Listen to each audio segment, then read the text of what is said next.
36 साल, जी हाँ 36 साल के बाद में एक कश्मीरी हिंदू बेटी को इंसाफ मिलने वाला है। दरअसल हम बात कर रहे हैं सरला भट्ट की, जो कि कश्मीरी पंडित तो थी ही, साथ ही साथ वो एक नर्स भी थी। उनको किडनैप किया गया था और रेप किया गया था। उस मामले में चार्जशीट दाखिल कर दी गई है। चार्जशीट में यासीन मलिक समेत 5 लोगों को आरोपी दिखाया गया है। ऐसे में सवाल यही है कि 90 के दशक में जो भी कुछ हुआ, कश्मीरी पंडितों की हत्याएं की गई, उसमें यासीन मलिक को क्या अब फांसी की सजा होने वाली है? क्या ये सब कुछ लगभग तय माना जा रहा है? रोंगटे खड़े कर देने वाली हमारी इस एक्सक्लूसिव रिपोर्ट में जानिए एक एक डिटेल। हम क्या चाहते हैं? हम क्या चाहते हैं?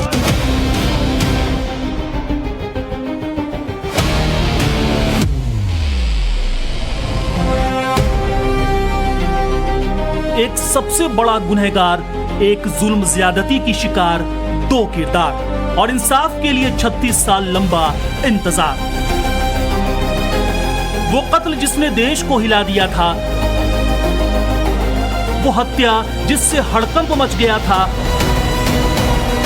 वो वारदात जिसने आतंक का सबसे घिनौना चेहरा दुनिया के सामने रख दिया था। वहीं केस में इंसाफ की पहली सीढ़ी चढ़ी गई है। कश्मीर की बेटी सरला भट्ट की रेप के बाद हत्या के मामले में चार्जशीट दाखिल कर दी गई है।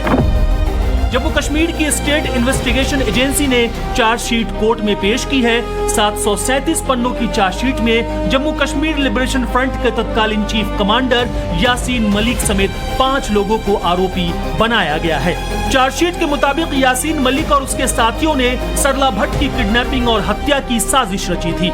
5 आरोपियों में से 3 की मौत हो चुकी है, 1 फरार है।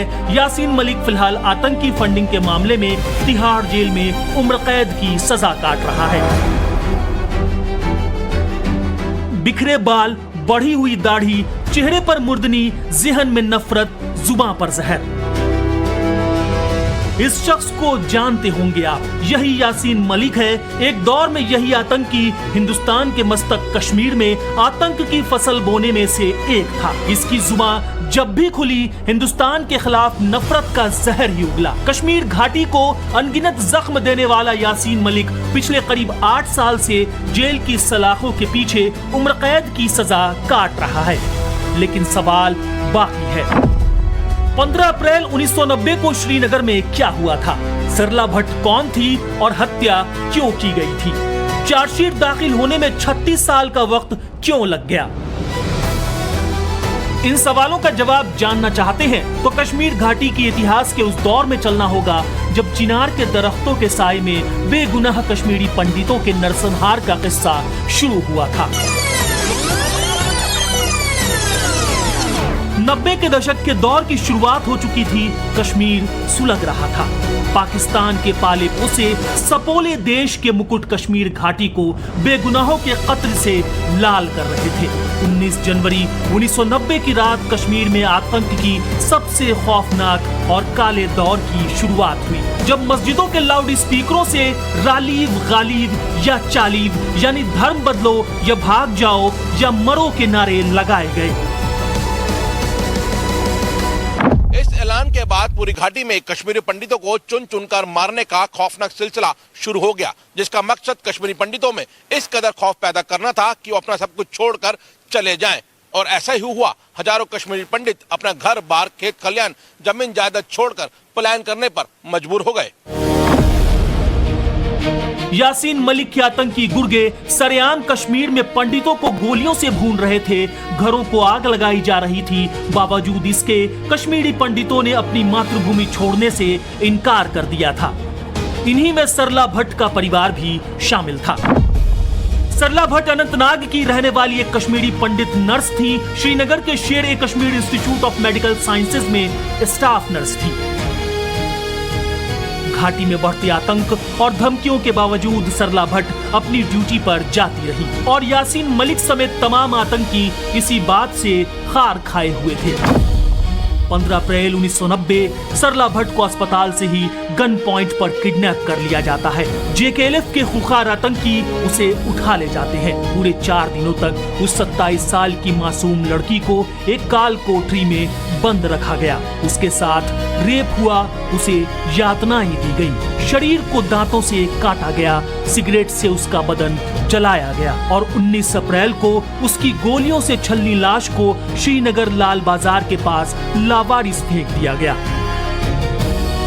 JKLF के आतंकियों ने इस हत्या की जिम्मेदारी ली और सरला भट्ट की लाश पर नोट चिपका दिया, जिस पर लिखा था कि सरला भट्ट मुखबिर थी, इसलिए उसे मारा गया है। यहाँ तक कि अंतिम संस्कार के बाद अस्थियां भी नहीं उठाने दी गई। टाइम्स नाउ नव भारत से बात करते हुए सरला भट्ट के चचेरे भाई ने क्या बताया, एक बार सुनिए।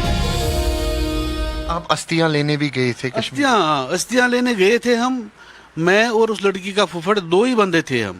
वहाँ पे कम से कम 150-200 बंदे बैठे थे, ये मुस्लिम, वो मिलिटेंट थे, कौन थे क्या थे, तो हमारे साथ लड़ने लगे, गाली गलौज करने लगे हमारे साथ। फिर हमने कहा कि हमने थोड़ी सी राख उठानी है, हालांकि हम एक मटका लेके गए थे वहाँ पर, वो मटके में वो राख ले आएंगे हम। इतना गुस्सा हुए, वो उठे और अपने जूतों से फैला दिया वो पूरे में सारा वो उनके वो ऐश। फिर वो फैरन का अंदर से वो पोस होता है, उसमें से एक मुट्ठी उठाई और उसमें डाल दी और चले गए हम। सरला 36 साल, जी हाँ, 36 साल के बाद में एक कश्मीरी हिंदू बेटी को इंसाफ मिलने वाला है। दरअसल हम बात कर रहे हैं सरला भट्ट की, जो कि कश्मीरी पंडित तो थी ही, साथ ही साथ वो एक नर्स भी थी। उनको किडनैप किया गया था और रेप किया गया था। उस मामले में चार्जशीट दाखिल कर दी गई है। चार्जशीट में यासीन मलिक समेत 5 लोगों को आरोपी दिखाया गया है। ऐसे में सवाल यही है कि 90 के दशक में जो भी कुछ हुआ, कश्मीरी पंडितों की हत्याएं की गई, उसमें यासीन मलिक को क्या अब फांसी की सजा होने वाली है? क्या ये सब कुछ लगभग तय माना जा रहा है? रोंगटे खड़े कर देने वाली हमारी इस एक्सक्लूसिव रिपोर्ट में जानिए एक एक डिटेल। हम क्या चाहते हैं? हम क्या चाहते हैं?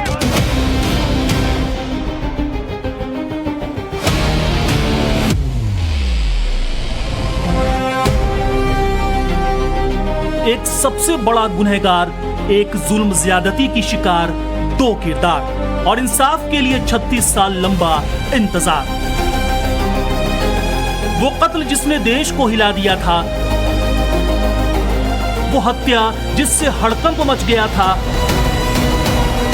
वो वारदात जिसने आतंक का सबसे घिनौना चेहरा दुनिया के सामने रख दिया था।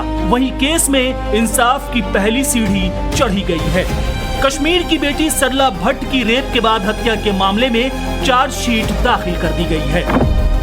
जम्मू कश्मीर की स्टेट इन्वेस्टिगेशन एजेंसी ने चार्जशीट कोर्ट में पेश की है। 737 पन्नों की चार्जशीट में जम्मू कश्मीर लिबरेशन फ्रंट के तत्कालीन चीफ कमांडर यासीन मलिक समेत 5 लोगों को आरोपी बनाया गया है। चार्जशीट के मुताबिक यासीन मलिक और उसके साथियों ने सरला भट्ट की किडनैपिंग और हत्या की साजिश रची थी। 5 आरोपियों में से 3 की मौत हो चुकी है, 1 फरार है। यासीन मलिक फिलहाल आतंकी फंडिंग के मामले में तिहाड़ जेल में उम्र कैद की सजा काट रहा है। बिखरे बाल, बढ़ी हुई दाढ़ी, चेहरे पर मुर्दनी, ज़हन में नफरत, जुबान पर जहर। इस शख्स को जानते होंगे आप, यही यासीन मलिक है।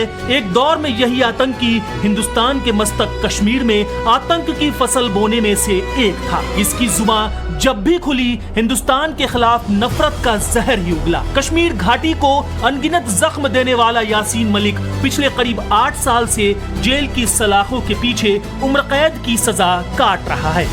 लेकिन सवाल बाकी है, 15 अप्रैल 1990 को श्रीनगर में क्या हुआ था? सरला भट्ट कौन थी और हत्या क्यों की गई थी? चार्जशीट दाखिल होने में 36 साल का वक्त क्यों लग गया? इन सवालों का जवाब जानना चाहते हैं तो कश्मीर घाटी के इतिहास के उस दौर में चलना होगा जब चिनार के दरख्तों के साए में बेगुनाह कश्मीरी पंडितों के नरसंहार का किस्सा शुरू हुआ था।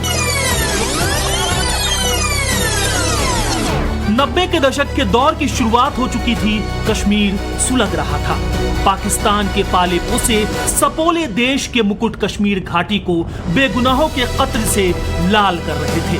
19 जनवरी 1990 की रात कश्मीर में आतंक की सबसे खौफनाक और काले दौर की शुरुआत हुई, जब मस्जिदों के लाउड स्पीकरों से रालीव गालिब या चालीव यानी धर्म बदलो या भाग जाओ या मरो के नारे लगाए गए। इस ऐलान के बाद पूरी घाटी में कश्मीरी पंडितों को चुन चुनकर मारने का खौफनाक सिलसिला शुरू हो गया, जिसका मकसद कश्मीरी पंडितों में इस कदर खौफ पैदा करना था कि वो अपना सब कुछ छोड़कर चले जाएं।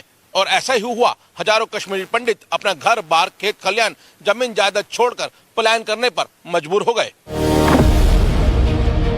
यासीन मलिक के आतंकी गुर्गे सरेआम कश्मीर में पंडितों को गोलियों से भून रहे थे, घरों को आग लगाई जा रही थी। बावजूद इसके कश्मीरी पंडितों ने अपनी मातृभूमि छोड़ने से इनकार कर दिया था। इन्हीं में सरला भट्ट का परिवार भी शामिल था।